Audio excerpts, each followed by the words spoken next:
your favorite comedian, Anthony Rogers, live in his tour bus, yeah. But also, you need to get a beard like this. People have been talking. They said your shit looks whack. It looks weird. They can't tell your pronouns. You need to get a beard like this right now. And the only way to do that is by using luxurious bastard beard oil. Great smell, great function, great everything. Just get this. And there's directions on how to use it if you know how to read. But use the link in the description. Go to the website. Use promo code LEGENDARY. Get a discount. Do it. Thank you. Boom. I'm Dennis with the Anthony Rogers Show podcast. My question for you is, what would you do if you became president to help the working class? Well, I think the principal thing right now is housing.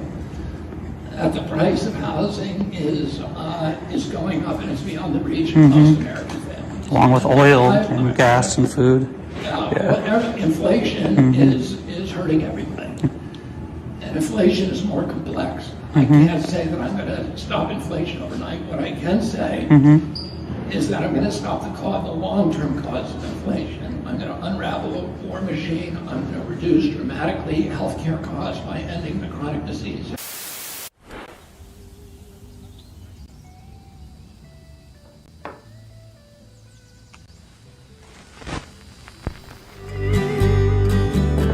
I could feel it in my bones, tickling my spine. I feel that rocking on the night again. I feel it take over my mind again. Welcome back to the greatest show that has ever existed. Live from a random parking lot in Missouri. We have the best producer of all time. I've loved this guy's music since probably 10 years, I guess. I don't know, maybe longer. His name's Cisco Adler. We'll pull him on here, let him talk for himself. But how you doing, brother? I'm doing good, but I feel like I need some beard oil. it works on you. Yeah. The advertising works, Yes, it shamed me because I'm hairless here. Yeah, I got a little bit. That's the marketing tactic, right? It shames you till you grow a beard, then you have to buy beard oil, Yes, brother. But dude, okay, so I was like a big fan of all your stuff. Whitestarr, Shwayze, solo stuff. I mean, legit, not just like some guy saying that. Like, legit love all that music, man. And like, I saw on Instagram recently you started like releasing music again in this like thing you call like surf country. Is that what you're calling it? Yeah, I mean, it sounds awesome. If we have to coin anything, those two words work. I've never heard that before. I saw you post that. It's like, look, country to me is anywhere there's a lot of grass, some animals, a barn, and I grew up in Hawaii. Hawaii's super country. Malibu's super country. It's just not the country people think of when they think of country. That's a very interesting perspective. Could you elaborate on how would you say Malibu's country? I'm not from there. I'm not as familiar. I mean, Malibu, under its like luxurious fucking sheen that everyone thinks, is just a local straight like rural town, right? Like, we got mountains and ocean, and Maui is straight like, there's a thing called a paniolo, which is a Hawaiian cowboy, and That's like interesting. It's ranchers. You know what I mean? Anywhere people have ranches, to me, is country, right? It's the country, not country. No, you sold me. That's an interesting perspective. And like, no, Maui. I went to Maui last year. It's kind of a weird place to me. You from there? Is that where you're from originally? I moved there when I was 9, and I grew up. My formative years were there. Okay, is your dad? And like, up on the mountain is called up country. Okay, I didn't know that either. That's what you call it. I'm going up country. Yeah, I didn't trust my rental car getting up there, so I never went up the mountains. I did like. It's beautiful. It's beautiful. It looked like it. No, it definitely is. The mushrooms grow out of the cow shit. Perfect. No, yeah. But your dad's Lou Adler, who produced the Mamas and Papas. Was that during that time when he was producing them? That he's like that. No, I wasn't born yet when he did that. Oh, okay, that was the 70s. When were you born? I was born in 78. So the end of it. Towards the end of that run he had, right? But it seeps in my blood. Oh no, definitely. I definitely think that like I'd say you're one of the best producers. Like some of the stuff you did with like Mickey Avalon, I'm a big fan of his like stuff. You're awesome. Like your own stuff, and like Shwayze was a really good project. You've done the like lists of them. Those are just the ones that stuck out to me the most. I'd say, Yeah, it's been a lot. It's been a lot of chapters. I think the beauty of being an artist and a producer is, as a producer, you can work on a lot of other people's music, and you get to like maybe go into those realms and put those hats on. So I really love that, and I've got to work with a lot of incredible people. Yeah. Yo, it's weird. I was like, I think my wife reminded me how awesome my life is today when I'm like, where I'm on this long ass ride now. I just have to sit in the passenger seat. Like she's driving, and I'm not even doing anything, and I'm still like complaining. She goes, and I'm still complaining about it, and then she's like literally telling me how I'm about to like interview like one of my favorite artists, like of all time, and how lucky I am to even have a conversation with like artists I look up to and respect and stuff like that. And I'm just like, oh, okay, you're right. Life is pretty. You got to count your blessings, dog, and I appreciate you saying that, like for real. No, it's all true. I don't have any. Yeah, it's like You have no reason to blow smoke up my ass. Not at all. Yeah, not at all. Just I mean, if you're a sponsor, maybe, but I'm just joking. But no, I think you've done a lot of cool stuff, and it got me excited when you released that the Rocky Mountain High Again thing, man. It got me really excited seeing you make music again. I don't know if you were the whole time, but it caught me as if you are releasing again. Is that true, or what's going on more or less? Yeah, no, I'm ready to fucking get out there again. I never stopped making music as a producer and a writer. Right. Okay. So I've done a bunch of projects, but I haven't played live maybe a few times in the last 10 years. And I haven't taken time to like focus on me as an artist. And it was time. It just felt like time. So yeah, I started like focusing on that. Right. And I'm going to now have a me chapter. So did you get burnt out on it, or like starting a family, or what kind of thing? Yeah, no, it was definitely. I had a kid. He's 10 now. Okay, that makes sense. It was that 10 years of my life that I devoted any energy that was like left to him, right? And now he's 10. He's doing awesome. I think he can even maybe come on the road with me. He can carry a fucking guitar case. That's where it starts. It just felt good. It felt good. I also want to be the best me for him, right? Now that he's like conscious and forming his own personality and world, I want him to look at me and know all of me and all that I do. And I don't like, he saw me perform maybe the first time a few years ago, right? But he might even not known what like as a kid, do you know what your parents do exactly unless you go to like take your kids to work day or some shit like that. So feels good to show them that side of me. Yeah, no, that's awesome. That makes sense. It's kind of my goal too when I have kids, is like I kind of like, you can just be wealthy enough to kind of hang out and just and miss, and you know what I mean, and like not have to. Yeah, I had to tap out for a bit. I had to tap out. I toured for so fucking long. I toured since I'm 22. I saw like 300 days a year at one point. Wow. And I got sort of burnt. I did get burnt out. I got burnt out on the grind of it. And maybe because like I had to start making music that fit my new evolution, right? And I had to be able to say like, okay, I want to be able to sit on a stool and play guitar and make music and play music when I'm fucking 80. What is that music going to sound like? It's not going to be like me jumping all over stage with my shirt off and fucking like, you know what I mean? So I had to just evolve a little bit. That's what we should do as humans. I think that's true. My wife's grandfather's 88 and plays steel guitar. Like he awesome. he got me into country gospel. Like I love that. I love that genre. Like out of like, I never even knew it was a genre until I met him, to be honest with you. And it is. There's a great album called Dylan's Gospel. Ooh, okay. That's a bunch of like acts covering Dylan in the sort of gospel formula. It's great. That's it. I thought it was Bob Dylan doing gospel when he first said that, but that's interesting, man. Like and like there's this Alan Jackson album that's like this. Like, he just does a bunch of country. Like apparently I didn't grow up. I grew up in like the suburbs. Look, country music comes from church, right? Like exactly rock and roll comes from church. Soul music comes from church. I didn't go to church, but I go to the church of rock and roll, right? Like.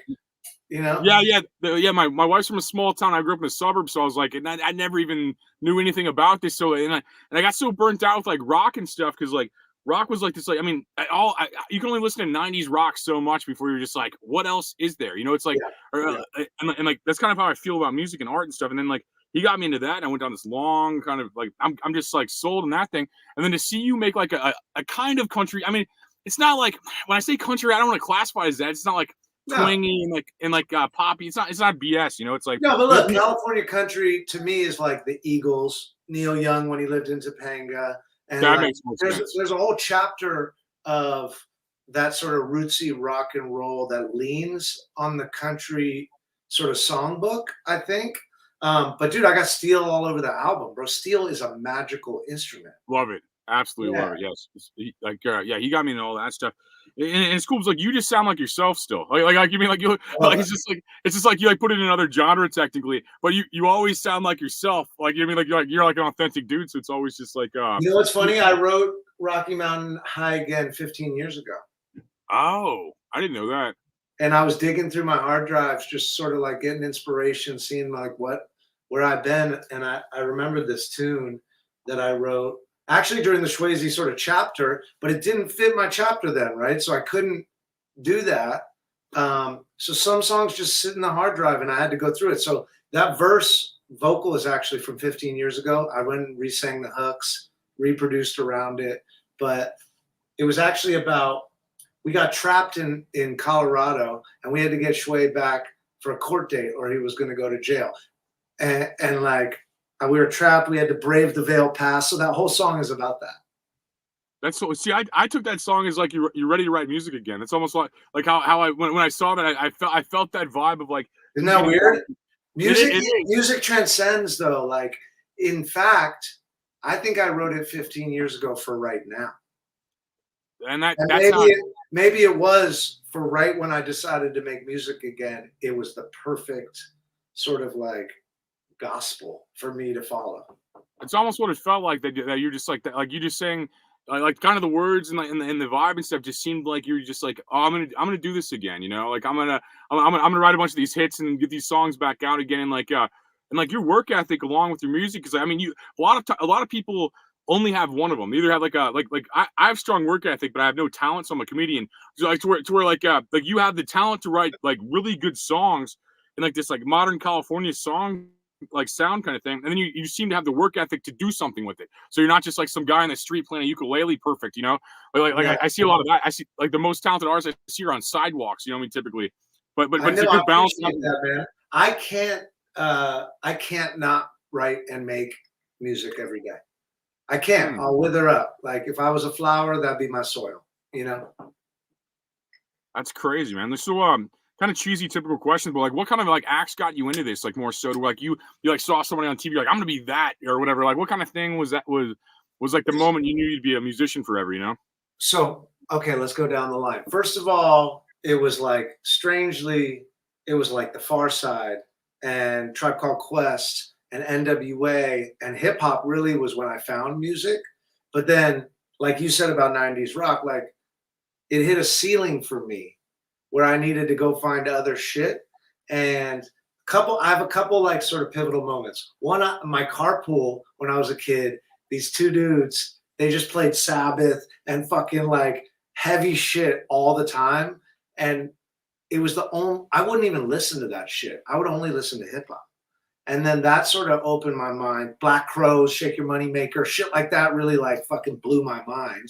And then when I started, then I was like a rapper and I was rapping, and then I found the Rolling Stones and I sampled the Rolling Stones, and that was my like lead into the Stones, right? But then Eminem came out and I was like, okay, he did it. He did it the best for young white rapper, right? That sort of like moment is gone. So I have to figure out what I do. So I started making rock and roll and like shit like that. And then I walked into the Roxy one night and I saw Mickey Avalon and he was playing. And I was like, wait, I think I can help this guy. I think this is all my toolkit, from the like rock and roll side to the hip hop production to the fucking, you know, so it's really weird that like all of that really shaped me. And look, I love the Eagles. I love the songwriting of the Eagles. I love harmonies and melodies. And and I still, no matter what, approach it like a hip hop producer though. I think that's maybe what makes it a little different than if someone else was doing it, is like, I learned to make music as a hip hop producer. I learned to sample, I learned to make beats, and I've never left that. Even when I go in and record a live drummer, even when I record fully live, I still have that hip hop mentality. So yeah, I don't know. Fucking a quilt, dog. It's a quilt. I think a lot of talented musicians definitely take from a lot of other like stuff. Like Whitestarr reminds me a lot of like this really good rock band that would have been around like the 70s or something, but was around the 2000s and was still awesome. Like, I mean, it reminds me of like this like 70s rock band kind of thing. I know, it's so funny. I just revisited some of those because I had to. Everyone was telling me to get it up on streaming, so I started listening to it, and I'm trying to get some of that up on the streamers now. But you know, I remember the day I decided that I was going to stop doing Whitestarr and I was going to focus on the Shwayze stuff, because the Whitestarr stuff, to me, it was done better by the Stones. It was kind of, it was, look, for me, right? And maybe it was self-conscious, right? Like now I can accept it. But the Shwayze stuff I was making and producing and writing, to me, I knew in my head that in 20 years, that would be some people's Rolling Stones. Got you. And I had that epiphany. Yeah, that was a more like new genre at the time. It was like rap. It was with brand like, new. No one had ever done it. And like, again, it was my toolkit. It was like, melodic rap is my fucking shit. De La Soul, when they used to sing kinda on shit and all that. So like, yeah, I just had to make something new. Now that I'm an old cat, I can look back on all that fondly and I can make whatever I want, right? But when you're young and you're trying to make a stamp, I wanted to make a new stamp. Yeah, and you kind of did, because you mixed really good choruses with rap, and I think that was very interesting. I remember the first time I heard Buzzin', it was like on Loveline. It was before anybody, before I feel like anyone else heard it. At least I'm sure other people heard it, but it was like very early in that song blowing up. It was on Loveline, and it was somehow introduced. I forgot how it was introduced. Maybe I was probably on Loveline. I was wondering if one of you guys. Yeah, I was on that show a bunch. Yeah. Okay, so and then they played that song, and I'm like, what? It just sounded so good, bro. I love that song, and then you guys like blew up right after that. Like, I mean, and maybe you were already, I don't know if you're already big or what, but no, man.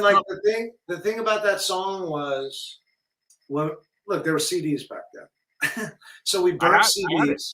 We burnt CDs, but even before that, we burnt CDs and we were giving it out to all the girls and all the shit. And like, that song was a one listen. Right?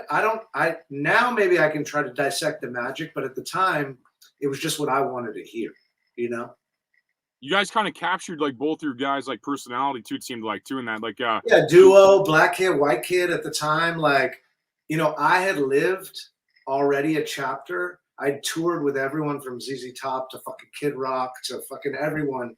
And he was still green. And there was a magic to that, because some of the storytelling was my life experiences, but there was also this green energy. And when you put it together, it was combustible, right?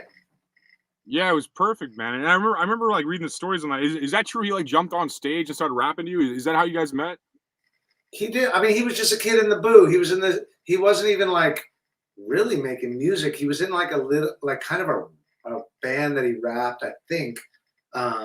But we played almost every week at the Malibu Inn, Whitestarr, and he jumped up and he started rapping, and it was kind of magical. And then he just started sleeping on my couch, and like I said, I was a little older. He was 20, 21, and or maybe even younger, and like we needed some young, fresh girls around.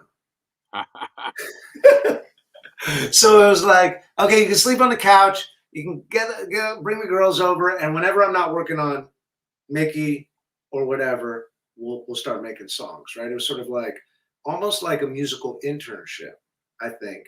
And like, look, he's a star, right? He's a charismatic star. I knew that from the minute, but we went to work, and like, listen, as much of a happy accident as that was, it was also carefully crafted music, produced purposely. And he had a story to tell. I had a story to tell. Melody meets rap. Look, we know now that works a lot, but at the time it was kind of unheard of. So It was pretty new. No, I remember hearing that style and thinking it was pretty new at the time. That was great, man. You guys had like a TV show too at one point, I think, on I forget, was it VH1? What was it on? Something like that? MTV. MTV. Okay. Yeah, I remember I remember that show too, bro. Yeah, no, I was like 20 something watching that. I'm like, man, these guys. I love the energy you guys had going on at that time, man. That was a cool thing, and like seeing it evolve too. Because like, I mean, even your solo stuff, man. I like Long Strange Trip probably the best right now. That's You know what's so funny? I just played that in rehearsal for the first time today, and I'm playing it tomorrow night. And I wasn't going to do it. And Orby, who's playing drums with me, who's also in Whitestarr, so we're playing. There's like all these like circles being completed right now, but his wife is singing backups, and she was like, "You have to play that song." It's like, in my opinion, that's your best song. I like a lot of your stuff. I like a lot of your stuff. You have a really big catalog with a lot of good stuff. That's my favorite song of yours, probably. Like that's like you know what? It's very, and I realized even more today. It's super close to home and autobiographical, but it's also wide, right? But like, it's deep, man. It kind of describes my whole journey. My journey, although I've had a lot of fun, it's also been, you know, a lot of roadblocks, a lot of blind turns, a lot of, you know, rebuilding myself and sort of trying to redefine myself. What the fuck am I? You know? And that song really hit today. It was like, oof. Yeah, I almost put that in the intro, but I'm like, he has a new song. Put the new song in the intro. I said you could put whatever you want in there. I know. But I almost put Long Strange Trip just because I love that song and like, but I was like, okay, he's got a new song. Push the new song. You know what I mean? Like you know what I mean? But no, it was great. That's one of my favorite ones. Yeah, if you're watching this at home, like Long Strange Trip, Cisco Adler, great song. It's kind of like some Beatles, Beach Boy kind of thing. Like when they wrote good stuff, not like the I want to hold your hand kind of stuff. You know, like the it's deep. That song, I like almost cried fucking singing it today. Well, it's like Are you familiar with like Smile Empty Soul, like that band from the 2000s? Like, of course. Okay, they had that song like Vultures on their Vulture album. It's the same exact energy as like your Long Strange Trip song. It's the same thing. Like and like it's literally like it feels like it's like, how do I describe this? Like the most, like, it's just authentic. It feels authentic when you hear it and you feel it and you're like man. And these people aren't always in a good mood, you know. And it seemed like you're just kind of in a questioning mood, kind of thing. Like it's kind of melancholy. That was a tough time. It was super melancholy, but it's also on this like old nylon guitar, which has that sort of ringing sound and like that body. Like even the guitar sounds honest. Yeah, you know, that is true. That is true. I think it might be the only solo I've ever played on my own shit. I didn't know that. That's awesome. And I'm a lyric guy too, and like you have the ability to make like songs sound good and write good lyrics that aren't like empty. Like, you know, like I feel like, you know, it's like because a lot of people that are really good at music, like kind of like they just like blah blah blah the lines. You know, they're like blah blah. I can't do that. I can't. You know what? Like my English teacher must have beat some fucking shit into me because I love words and I love alliteration and poetry and deep meaning, and like I think what always sort of rang true to me was hide the medicine in the candy, right? So it's like, even if it's a major chord and happy chords, the melancholy can still exist in the lyric, you know? So yeah, I love it. I'm a lyric guy. And for you to say that makes me truly happy. Well, yeah, no, I was like, I'm definitely way more into lyrics too, but I think you have both though. You have the ability to get these like hooks and like sounds that just kind of stick in your head and sound good, and then you have the way to like articulate a good story also. And I think that's very rare in music. I think like it comes from rap though. I think it comes from years of rapping and writing raps in my notebook and obsessively freestyling for hours. And like the sort of the advantage rap has is that it has a lot of words, right? If you sing a song, it might only have 20 words the whole fucking song, but rap might have 120 words. And so again, I think taking that rap mentality, even when I'm writing other shit, might be the reason I want those lyrics to be so good. I want like some hidden rhymes, and like, I don't know. I think maybe my vocabulary, because of my English teacher, Mr. Anderson, and like reading Shakespeare and reading Bukowski and reading these sort of classics, maybe it just sunk in. Shout out Mr. Anderson. I've been fucking hyping him up lately. I don't know where he is, but he was such a dick. But now I realize that like he saw something and he just wanted to drill it into me. You know what I mean? So thank you, dog, Mr. Anderson. Yeah, those are some of the best teachers. Like the ones that you find out later were awesome. Even if they rubbed you the wrong way, it's like, and I feel the same way kind of teaching people too. Because I'm kind of an asshole. And I was like, I just want this point across. I don't even care if you like me. I just want this point across. And I think a lot of the best teachers are like that. No, I think that's a good point, man. Yeah. And like, no, it's great. And then okay, so on Mickey Avalon too, like on production aspect of it, like, what do you say? Is that the name of it? That is one of my favorite songs you produced for like Mickey. And what do you say? Yeah, dude, that one's so hilarious. It's like it has Andre Legacy on it, I believe. Mickey Avalon. I did that with Lil Jon. I did that at Lil Jon's house. Shout out Lil Jon for his performance yesterday. That was like bottled up ego, and I loved it. You know, it was just like But his part was the best part. Of the fucking performance. Like, it felt just authentic. He's an authentic motherfucker. He's my brother. But I went over there, and Mickey actually had that sample from Mickey is a student of culture going way back. Like, he's a very intelligent dude. And he was digging in these old like folk songs. And he had that ching chunga chinga chinga chimey. Yeah, dude. And like so he brought that in, and it all started with that. Funny story about that song. I didn't know that song was in The Hangover till I was in the theater watching the movie. Wait, that was in The Hangover? I knew you had a song in The Hangover. I didn't know which one it was. Yeah, it was that song. And I'm like, what the fuck? I called fucking his manager and I'm like, what the fuck? Give me a little leverage. Where's my 45? Yeah. They haven't paid me yet. Oh, they won't, bro. No, then. Now they paid me. Oh, okay. These movies, I didn't know movies like still did that. Like, that's great. Like, I hear so many people on like Spider-Man soundtracks and stuff that just never got money at all, man. Like, it sucks. The industry is built that way because, look, they like to sit on it and accrue interest until you find the trail, and the trail is like very hard to track sometimes. So, look, there's a lot of money out there we're not getting on YouTube. There's a lot of money everywhere, like. And it sucks because you have artists struggling and they might have money sitting somewhere. Yeah. Like you have to bypass all those ways too. Like for YouTube, for example, they'll find any excuse to demonetize me in a podcast format. So I just sell ads. I'm just like, I don't need your nickels, YouTube. Like I'll just sell ads and like, I'll just sell ads for like $4,000 or something like that, or whatever. Like, I shouldn't even say the money, but like I'll sell ads, and then basically. Like do that because like YouTube will give me like, oh, here's $100 after like a year's hard work. You know, it's like, but the thing is though, you almost have to be broke for like a decade in real art almost to get established. I mean, not everyone has to. Like there's a lot of people. It sucks. It's par for the course, which sucks, right? Yeah. But you start to get good at finding it and figuring out how to do it. And like, look, you know what's kind of dope is they hadn't paid me yet. I saw it in the movie. I'm like, now you got to pay me this. Now the number just went up. And it's like, okay, pull it out the fucking movie now. But you know what? They didn't put it in the fucking, if you watch it on DVD or whatever the fuck you watch it on now, it's not in there. It was only in theatrical because of that whole shit.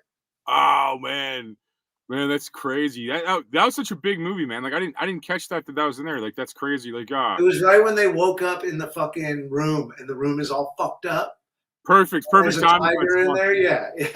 That is a perfect song for that, man. I listen to that at the gym sometimes. I'm doing cardio, man. It's just straight ego music, man. It's like you know what I mean? I love that vibe and like I love those guys, and I love that time. Yeah, it felt like that. It felt like a bottled up like fun time. You could like feel things through music, and it seemed like that. Yeah, we were having too much fun, maybe. That's what it sounded like. No, that was great. So yeah, no, I think we talked a lot about the past. I think that probably gets boring for artists and stuff. I'm not trying, but I'm just a big fan and wanted to know a bunch of that stuff. But so like future wise, like what's going on? Like you just released Rocky Mountain High again, and like what else is going on? I just released that joint, and it was great because I got fucking New Music Friday Country, which is like crazy for a dude from California. Well, right? Because country is a tight knit sort of group, right? And like if you ain't in Nashville, they might not give you love, right? But to me, it's more about what does the guitar sound like? What is the twang? What is the essence of it? And to get that, it was super validating and awesome. But I got a tune coming out on March 8th called The Salt in the Sea, which is one of my favorites, a new one. And then I'm dropping music every month this year. I'm playing my first show tomorrow to warm up for festivals. I got a festival on Friday, and then I'm gonna start playing more. So maybe I'll come out and see you in St. Louis. Definitely, man. Yeah, no, that's awesome, man. Like I am so excited you're releasing music and doing shows again, bro. Like I love you. You have one of the best sounds in music, man. In a positive way. Like you have a really positive sound. Even if the song's dark sounding sometimes. I mean, it just has this really positive sound. I love it. I'm hyped to see what else you got, man. Like I'm glad I'm glad you're back in the game. Even if you never left, I'm glad you're like have output and stuff. Yeah, now I just got to put me out there, and like I do feel like something has changed with the adoption of the internet aging up to where for the first time in history, people who are maybe 35 and up are still discovering music. And that didn't happen ever before. You sort of listen to what you listened to in high school, and then you listen to it forever, right? That's most people, bro. I think it's changing. It's changing because now they're flipping through the feed and like, I like that. And it's an easy click.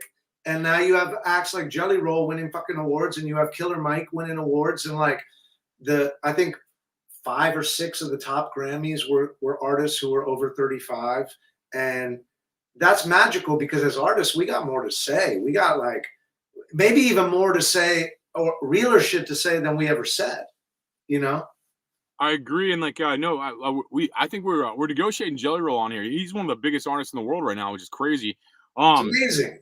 And he like when you said you said that country was a tight knit thing, and like I think it used to be, bro. But I think right now it is like you look at you look at the Billboard top 10 like week to week or at all.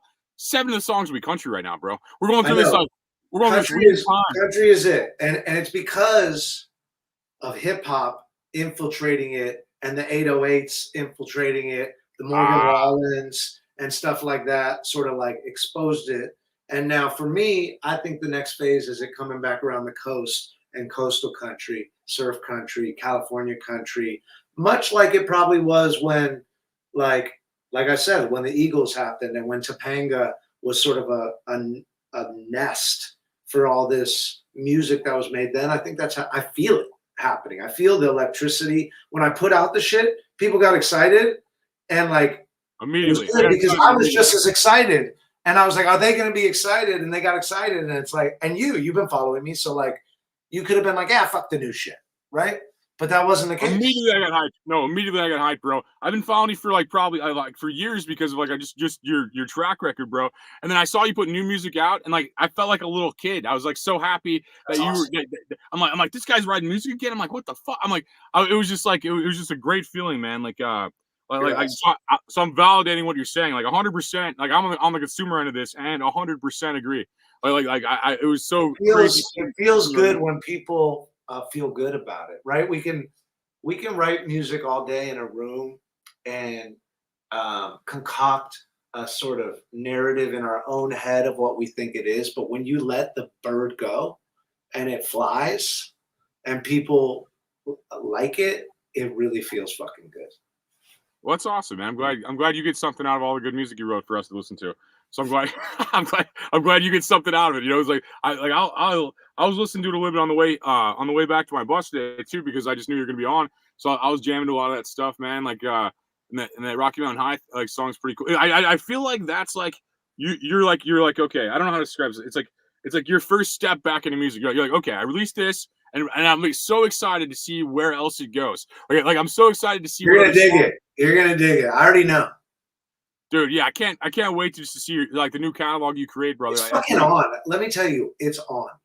I love hearing that, man. I love hearing that, dude. And like, and yeah, if you like, I'll book you in St. Louis if nobody is, man. I don't give a fuck. Like, Let's go, dude. I mean, I've played St. Louis so many fucking times, and St. Louis has always been good to me. Okay. Where have you played at out here? What's the big fucking theater over there by that hotel? The Pageant by Moonrise? I played the Pageant for sure. Moonrise, yes, exactly. But I've also played there's another place kind of down the road from that, an older joint. What's the older joint? Give me the names of the places. I think you're thinking of Blueberry Hill. Maybe Blueberry Hill. Maybe that was Chuck Berry's spot back in the day. 20, 30. I don't know how many fucking years in this game. I've played everywhere.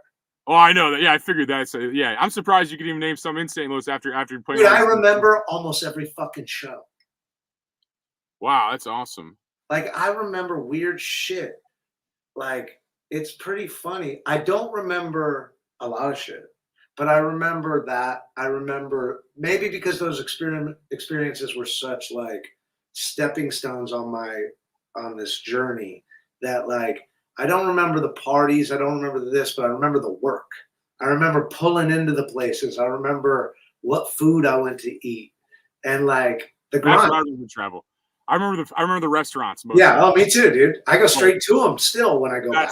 That's the best. And when you're talking about St. Louis, there's 314 people watching, which is the area code here. And like, like look at that. Yeah. Now it's 324. But like when he was talking about St. Louis, there's 314 on the. That's because the fucking sacred geometry is on my side right now. It is, man. Like I definitely think it's. Yeah, no, I think the veil that used to protect evil is gone. We're going through a renaissance, I think, and it's I agree. And I hope guys like you can take us there without and we can avoid this whole like all the negativity that's around. You know, I hope. Yeah, we need to personally, I need to make mantra music that like is how I want the energy to reverberate back and like sort of like shake my cells. And I don't want that negative energy coming back. So I'm not going to put it out, you know? I've noticed that about you. I definitely, yeah, you don't seem like a guy who gets caught up in that. Like I'm constantly fighting all negativity. I'm Irish. I mean, look, I got demons. I find my demons every day. We all have the demons, but it's how you attack them back and lay them to bed, right? And do the work. I've done a lot of work. I mean, therapy works. I think weed worked for a while, then quit smoking weed works now. It's weird. I don't know what like the same thing with me not smoking weed is what I'm not smoking weed right now. I haven't smoked in a month. Same. Holy shit, you're same. Exactly a month for me too. That's so crazy. And then you smoke a little and you get paranoid as fuck and you're like, this shit sucks. 100%. That's why I quit smoking. That's exactly why I quit smoking. I was like smoking like a half pound every 2 weeks and like nailing it. Me too. I'll be back. Let's not be holier than thou. We'll be back. Oh, I know. I'm wearing a smoking edibles hat. I'm wearing an edibles hat. I'll definitely be back in the game. We'll be back. But right now it feels good. And like, I mean, I love weed, but I also love the fact that I still feel the same energy high. And maybe it's because I'm finding the high somewhere else right now. Yeah, I've been working out a lot, and now I talk to people. You mean like when I was stoned, I would just be internal and I think my wife just smoked. I smell the dabs. You look good, bro. You look good. I was going to tell you. Well, thanks, Doc. You look good. I mean, the beard is fucking massive, so you don't know what that. But I saw a post that you're saying you were working out, dude. Working out isn't just about the body; it's about the chemicals your brain gets. Oh, dude, it is. Yeah, that has kept me sane and kept a lot of people not insulted. You know, I ride a bike 2 miles to the gym, 2 miles back, do cardio there, lift stuff, and I'm like, I reward myself with a hot tub, man. I'm like, if I do all this crazy shit, I can sit in a hot tub. You know what I mean? It's like that carrot dangling, like the hot tub's that good. I feel good for you. Good for you, dude. We'll see how long it lasts. But no, we'll be fucking stoned in on a couch pretty soon. Yeah. I mean, I had been like since 16, so I mean, it's weird. It's weird actually caring about working out, and I just thought it was lame until like. I'm back in it too. I'm doing the same every other fucking day. I'm in there, dude. I wake up at 5 a.m. I fucking deal with life for a bit, and I work out, and then I just attack the day like it's a fucking mountain. when you said 5 a.m., I remember that like that 7 a.m. my time, and then also I was like thinking, I was like, when I was in Hawaii, I felt like I was such a go-getter because it's like 5 hours behind everything. I'm like, man, I woke up at like 5 a.m. today in Hawaii, you know, and like it's like 10 a.m. back But home. then you're trying to do business and you're like, fuck, I can't even do it. Oh, dude, that's crazy too. Like, dude, speaking of time, yeah, dude, time zones. I had this guy from England on, and then like I'll talk to people from like I had this like Hindu actress, and then like this like WNBA player in Finland, and like they like it is so hard for people to understand like time zones, and I have to because it's my job. I have can't to do time zones. I'm bad at it. Well, when I hit you up, I have to know that you're 2 hours behind me. I have to, and when I hit people up, I have to know it because nobody. Dude, I had to like watch the clock to not miss this because I would have easily just fucking floated by it. Dude, no, it's hard. I just set alarms sometimes. I'll just be like, "Hey Siri, set an alarm for that." You know, it's like I have to do that too. Even doing it every night, you know, I have to do that too. Because like 8:30 on my time, it happens fast. Like and like a lot, yeah, there's so much time zone confliction, man, with like all this like. Yeah, I'm not good at that. Like if it gets in my calendar and beeps, fucking hallelujah. Yeah, I try to remind people because I feel like that's the only way I could do it. Like I hit you up. I don't want to miss this because it's live and I don't want to fuck you over. Every other meeting, you know what? If I miss it, I miss it. Like, what the fuck? Well, I appreciate that. Like, I legit huge fan of your work, man. Like, I think like you're awesome, dude. I appreciate you. I hate saying that because like some people fake that. You know what I mean? Some people are just like really like, oh man. We can tell when someone fakes that. We can tell. They're like, I read your book, I heard your song, I seen the movie. You know, it was all really good, and then you're like, what song? And they're like, they're all good. I like the one. They're all good. You know, it's like, yeah. No, you mentioned a deep cut, bro. Well, yeah, dude. No, yeah. Long Strange Trip, your best song. That's a deep cut. That's the best song. That's your best song. Not to downplay anything else, but that's your best song. Like in my, it's the realest one, probably. You know, like but they're all real, dog. They're all. They are. Because like when you're partying, like you want to put on the party tracks and stuff, and then like, and then you got, they're all in your different moods. Yeah, it's. You know what? Someone has to live their life to your music for it really to have made an impact. It's not like they're sitting around going like, I want to listen to this because like they have to just go about their life, and that has to soundtrack their life. And so that's super meaningful to me when people have chosen to soundtrack their existence with the music I make. That becomes like a very symbiotic relationship that's like powerful to me. Like it means a lot, dog.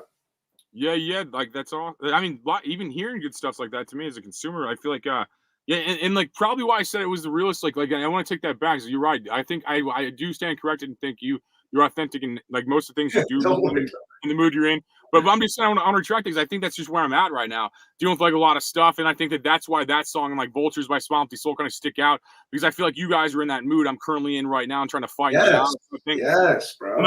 And like Vultures is good too because it just talks about like Sean's a singer in that band. And he's like one of my buddies, and like I feel like he's one of the few people that can relate to like complaining about being successful. Because I don't like you mean like a lot of my friends can't really. I mean, I'm not trying to downplay them. I'm not trying to like, but they can't. No. Like few people accomplish their dreams, and then few people then complain about them. You know, like, I mean, and I think like Sean's one of those guys that I get hit up at any time. He's doing the same thing. He's like, yeah, like this is just not enough. And like it's just no matter what we're doing, it's just never enough. And I can have. And like I'm literally that's because we're driven by nature. And if you're driven, you need the next piece of road. That's what it is too, yeah. Because it's like right now I'm literally talking to one of the best producers of all time, complaining about how my dreams coming true suck. You know, it's like well, you better check yourself too, and not complain too much. Because the universe doesn't want to hear you complain. No one does. But the universe listens to you and gives you exactly what you are telling it to give you.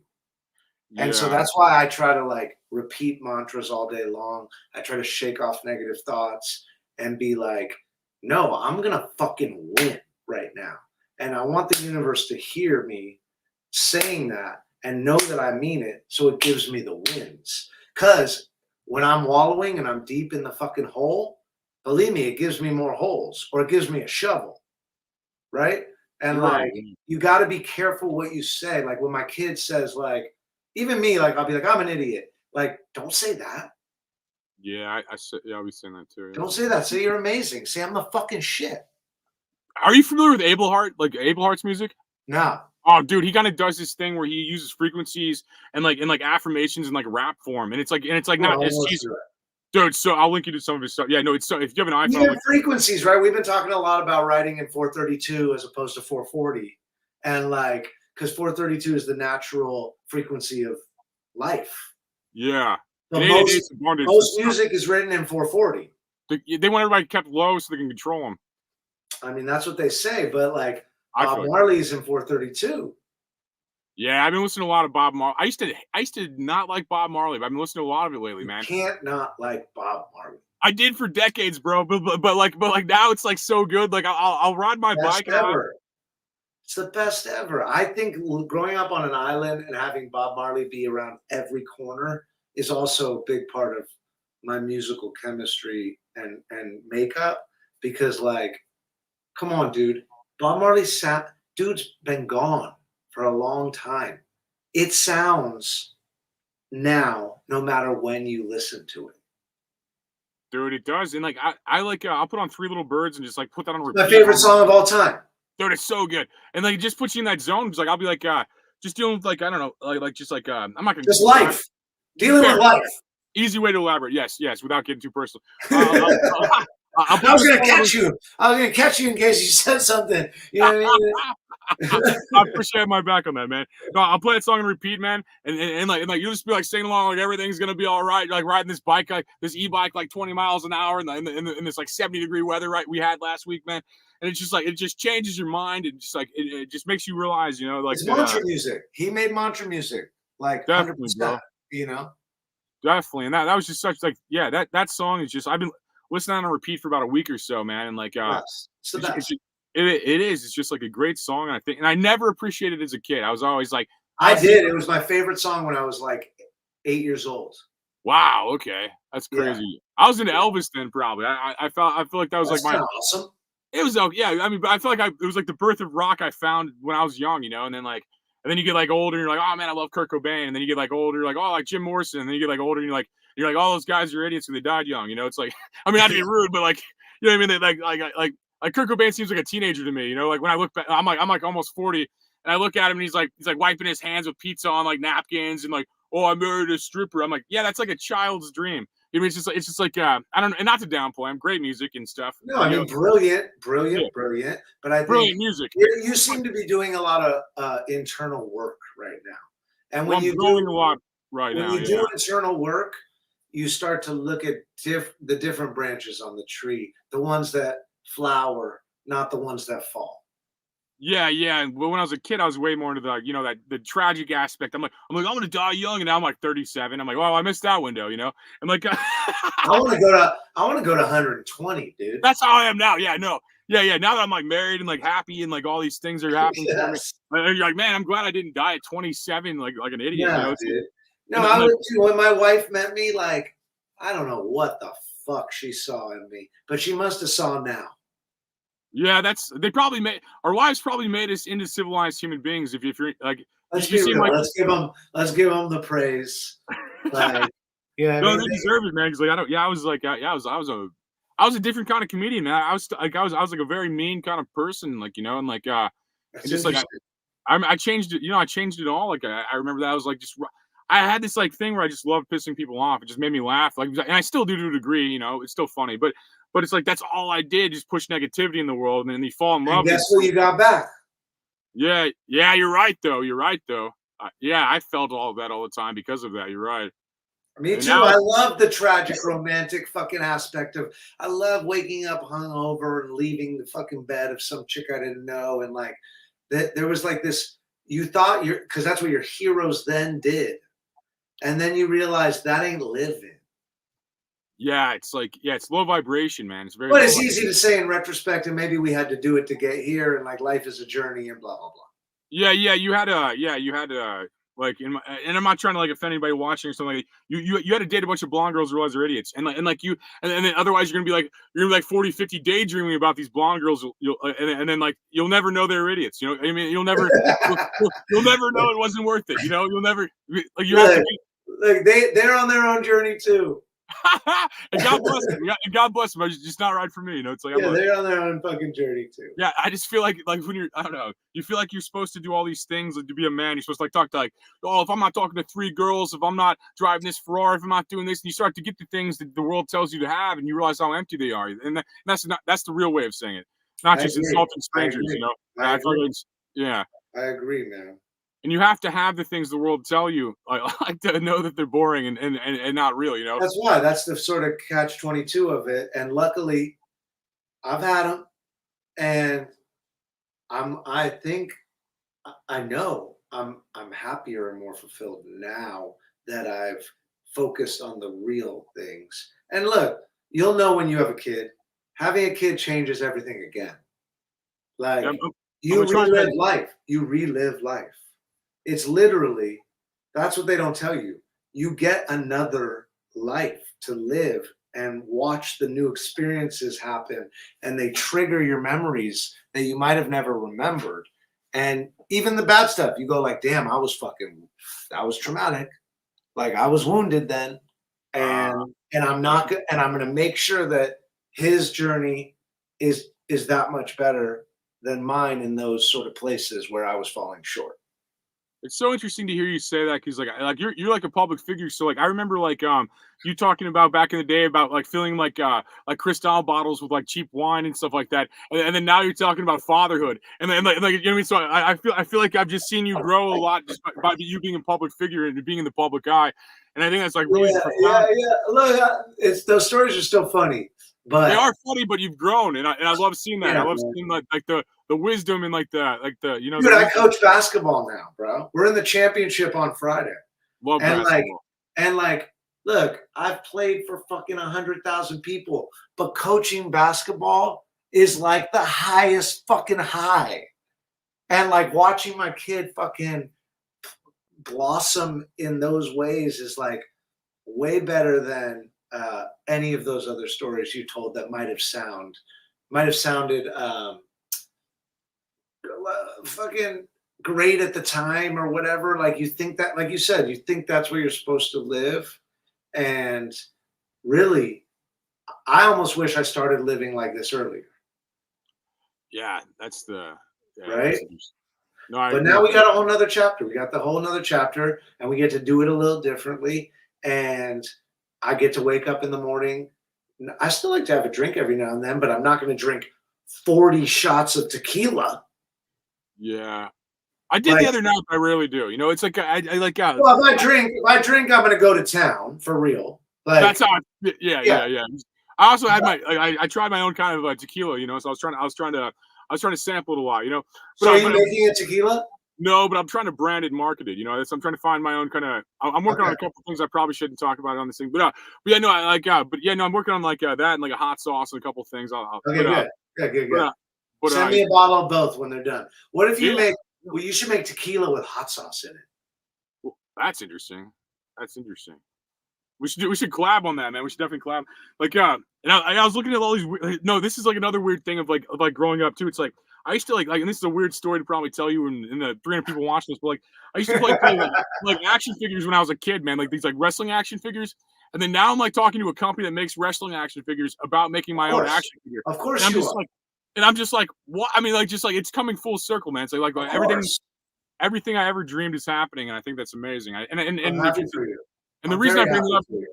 well, thank you, brother. And the reason I bring that up is if you're watching this, you can do the same thing. Like anybody can do the same thing. It's like we're not special people. We just did the work. You mean it's just like you work really hard to make awesome music, and I work really hard to copy paste sentences. You know, it's like really my job's really being a comedian is a tough job. You know. You Hey, have to look, it's fucking Monday night. You're doing work right now. Fair. I just like making fun of how dumb my job is. But No, but you're working. You ain't fucking sitting on the couch. You're sitting there working. and that's I love your optimism, man. I just want to. You should sell that, and I want to buy it immediately. Like I want like bottles of your optimism, and just I love. If I could figure out how to bottle it, I would fucking give it away. How about that? You'd save the world, bro. You would save the world. Like the way you look at things, man. And I think that's amazing. And like, I want to hear you do some like country music, man. I want to see you get more into country. Like selfishly, You'll like the next tune. The next tune is nice. I want to see that or hear that rather. I want to. I want to see where that takes you, man. It's cool. It's cool seeing that, and the world's going country right now too, because we got tired of everybody pretending they're rich. I think we're like, oh, everybody's rich in front of everybody. Just takes pictures in front of big things, you know. Well, no, we got to retreat from the big cities. We got to go to the fucking country, whether it's the mountain or the ocean or the like great swaths of nature is what's attractive to me right now. Yeah, I know. That's the same. I just want to. Yeah, I like the cities and I like nature. I like both, man. I don't love the cities anymore. I want a ranch. I want to grow. I grow my food. I grow tomatoes. I grow a bunch of stuff, but I want to grow a lot of stuff. You're ahead of me, because that's where I'm going. Like the ranch idea is where I'm going. I think, like, yeah, I'm just. I love the city because the restaurant, man. I'm parked outside this Greek restaurant. Fair enough. I go there and just be like, I want the same. I do like to. I'm a foodie, and my son's actually a chef. My 10-year-old son is a fucking chef. He you're gonna utilize that. 3 nights a week he cooks for us. So like taking him out to good restaurants is fun. Wow, that's awesome, bro. Yeah. No, yeah, I love the good restaurants of the city, and then I love the country of just like I'm just to be. Yeah, but now that's starting to fuse, and there's going to be good restaurants out in the country. And there is even just not a bunch of them. I mean, it's like there is. Fair enough. We got like 6 restaurants in the Boo. Like we run through them over and over again. Yeah, I'm in St. Louis. There's probably about 30 decent ones, but I go to the same one every day. Like my wife's like, "Where do you want to go to eat?" I'm like Michael's. I eat there. I eat lunch there. I'll eat dinner there. Is that the Greek spot? Yes, yeah, Michael's Bar and Grill, bro. If you're ever in St. Louis, I'll take you there, bro. I'm like, it's like we'll do it. It has the best, like apparently has the best gyros, but I've never gotten them. And apparently they have the best hot wings. They have the best like these salads with like chicken all over them, bro. Like this, like I mean, the charcoal chicken. We're gonna do it. We're gonna eat there when I come there to play.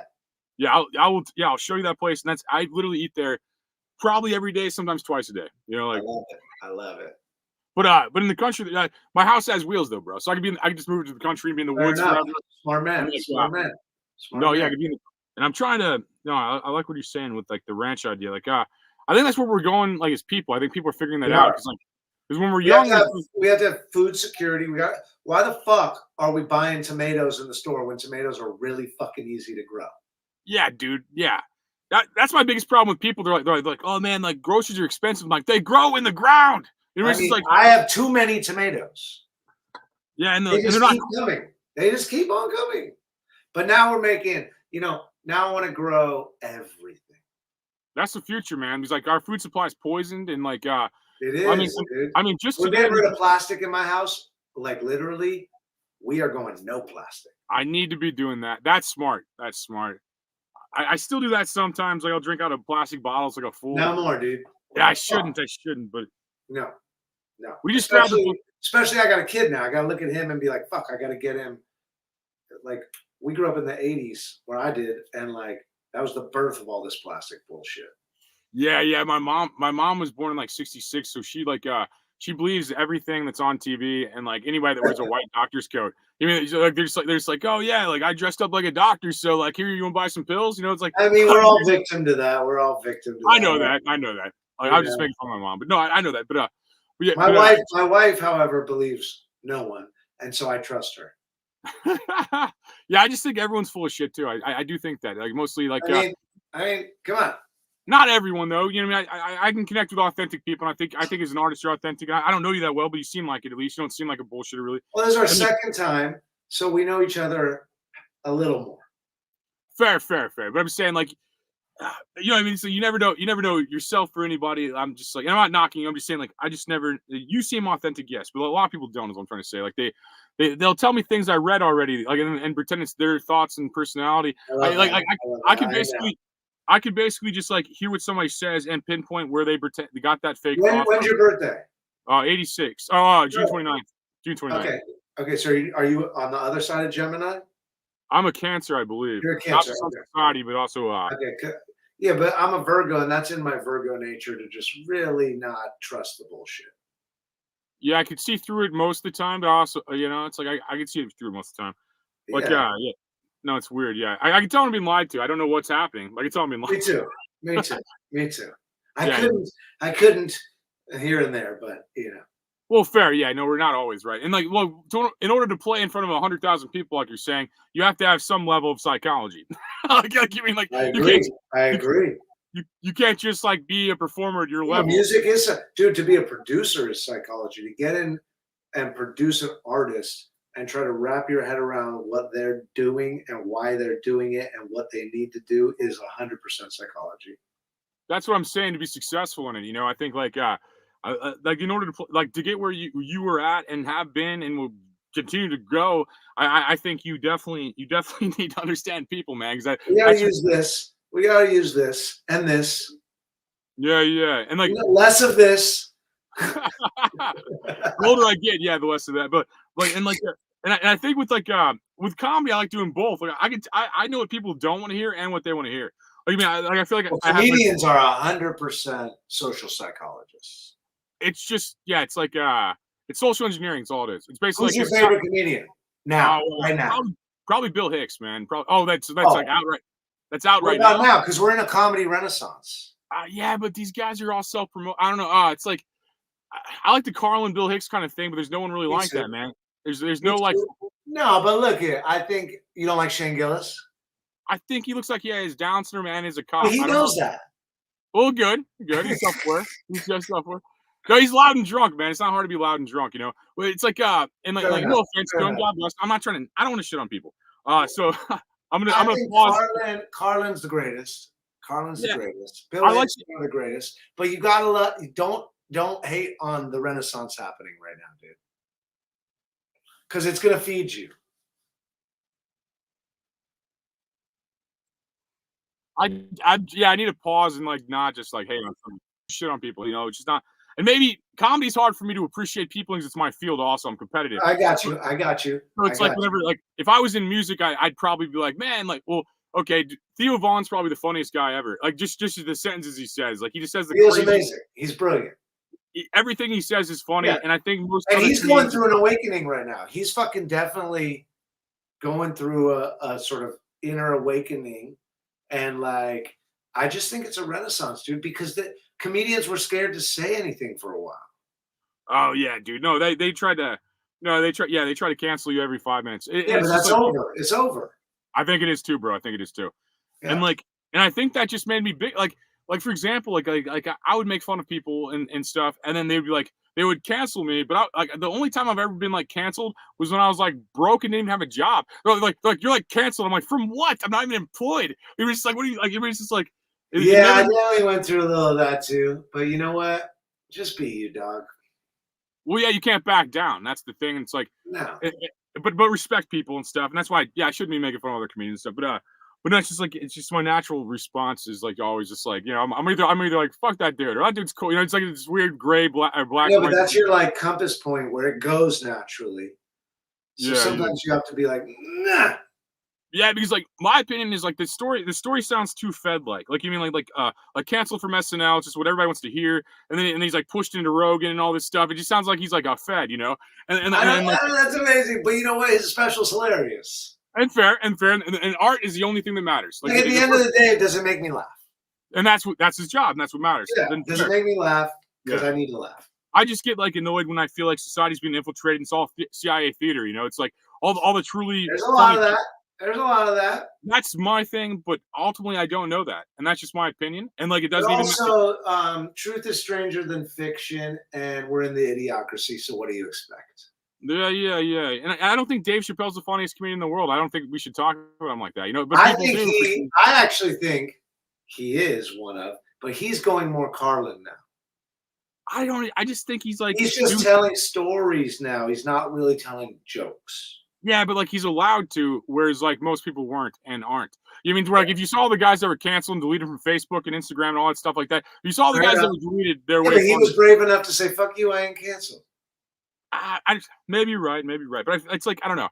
I'm here to provide an opposite view for you, my friend. And I respect that. No, and I respect that you're willing to say that and not just fake agree with me. I respect people that can do that. Like, anybody can just tell me what I want to hear, you know. But no, I think that I don't know. I just think comedy's in a weird spot. I think Rogan probably is the biggest show that's ever existed.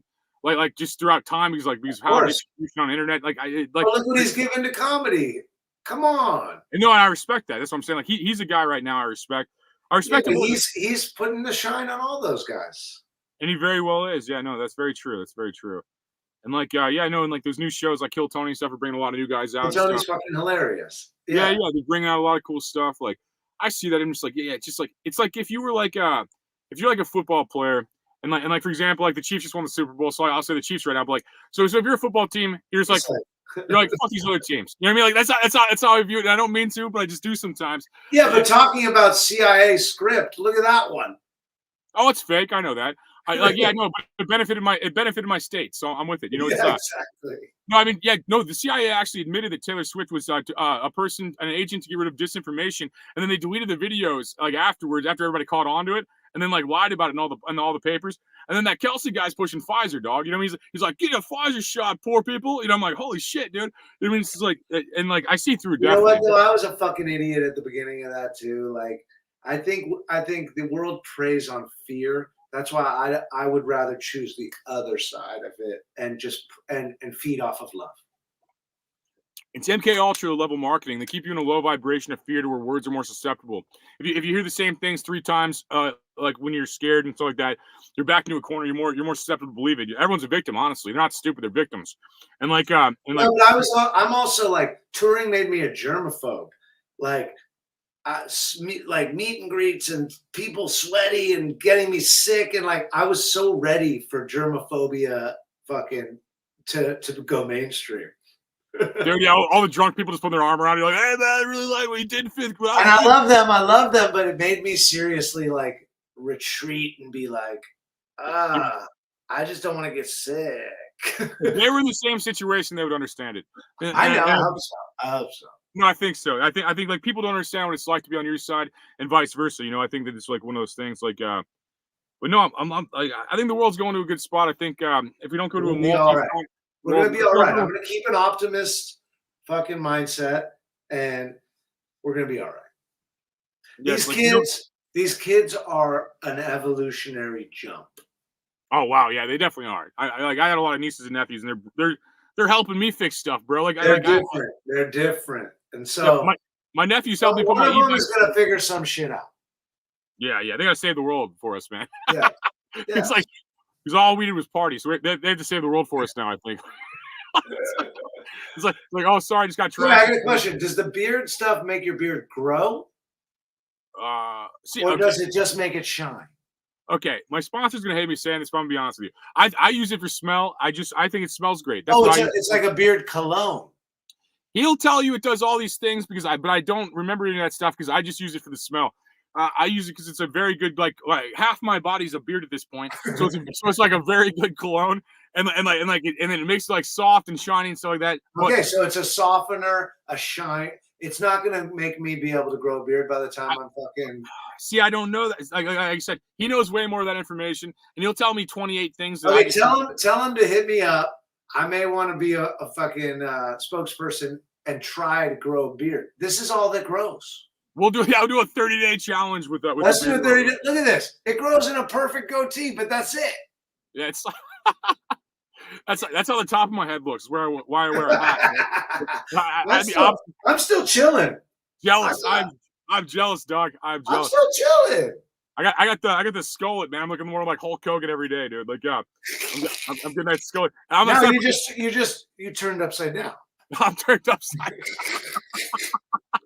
Dude, I'm gonna try the beard oil on the top of my head, and I'll let you know if it grows right. Hey, now we're talking. Yeah, but like, and I hate doing like companies like that disjustice. Like, I just pay attention to like what I care about. So I'll just that's an honest spokesperson. Yeah, they'll tell me like 3 things I care about, and I'm like, okay, I love that. I just want to smell awesome all the time. You know? I mean, I would do that, but like, this can't smell that bad. Like, this is nothing. Yeah, we'll do a mustache oil for you, dog. Like, we'll do that. But no, if it would give me one of those. I had that at one point too. Yeah, like at one point I shaved my entire beard but the mustache, and had this weird. I mean, this is a fucking beard of beards, my friend. Well, it took years, man. I didn't. This is 9 years of not shaving. You know. Now it's like it's like 4 beards. Yeah, it's like whenever I get tired of doing entertainment, I can just shave it and nobody will recognize me. It's like being a member of ICP when you don't wear the makeup. You know, it's like you just Shout out ICP. Shout out ICP. Dude, I had Violent J on with a theoretical physicist talking about time travel. One of the best episodes ever, that we've done. I love that. And it's weird getting these guys. Okay, so you get a physicist, right? and you think that they're like geniuses because they tell you every 5 minutes they're geniuses. But then you get like Violent J from ICP, and he seems smarter than the physicist. It was such a weird juxtaposition that I didn't predict.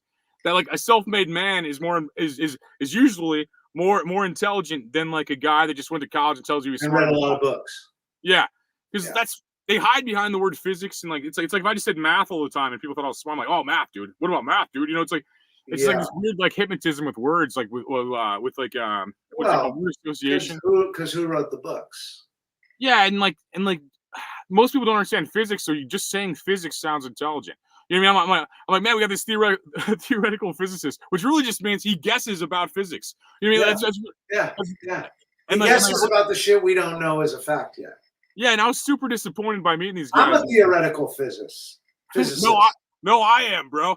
No, me. No, dude, I'm smart. Like I went to college. Here's my degrees. That's what he did, man. It's like these guys are just like, dude, I work at a college. I'm smart. I'm like, you're a babysitter, homie. You know, it's like not to be rude, but it's college won't exist in 10 years. It shouldn't already. Yeah, it's a lone. It's a lone creator. Yeah, it really. It's a lone leader. Yeah, it's like high school prepares you for factories that went overseas, and college prepares you for the other jobs that aren't there. You know, it's just like, I mean, sadly, you know, we're but that's our mentality, though. I think a guy like a rock star is not going to like college, and a comedian's not going to like college. It's like, I went, but there's no record of me being there for sure. I was only there for a couple months. I left in the middle of the night. You left in the middle of the night? Like, what does that mean? I didn't want to say bye to anyone. I didn't want to have to explain, so I just packed up and left. That's what my dad did. That he did that same move. You know, it's like I'm your dad. Oh wow, it all connects now. It all connects. Theoretically. Yeah. Well, dude, I feel like I could talk to you for 9 more hours. I gotta keep these. No, my brother, I gotta eat some food and feed my child. But that's way more important. I appreciate you. You're awesome. I'm hyped. You're doing well. And likewise, man. I feel like you're giving off good energy. So I appreciate it. Hey, likewise, bro. And I think you're giving off way better energy. You know, like and if you want to throw out anything that people should people, as soon as we say bye, people drop so hard, bro. It was at 200 people. Now it's at 60 when we say bye. So good. To those 60 people, I love you. I hope you have a beautiful chapter. Find me wherever you find shit, and let's fucking go together. Yeah, leave Cisco Adler's music on while you sleep, so he gets more Spotify royalties. And turn on every device in your house tonight. Every device in your house tonight. Put on Cisco Adler on Spotify. Let's get those numbers up. Please, that's a given. Please. But yeah, no. Thank you for taking the time to go backwards in your career to be on my cell phone podcast. I appreciate that. Awesome. Anybody watching this, thank you for spending your Monday night watching this. I know you probably have way more important things to do. Dan rather is gone, I guess, so you might not. But I appreciate you doing this. I appreciate everybody watching this. I appreciate the sponsors. Without Cisco Adler, without the people watching at home, without the sponsors, this would be a delusional man talking to himself in a bus. Still might be. No, it becomes less delusional when people take part in your delusion. It becomes, it's like for real. You're awesome, my brother. I hope you have a good night and a good chapter, and we'll meet again in a few. Right? We're gonna have dinner at Michael's. Yeah, definitely, brother. Best Greek food in town. Let's do it. All right, later on. All right, peace, my brother.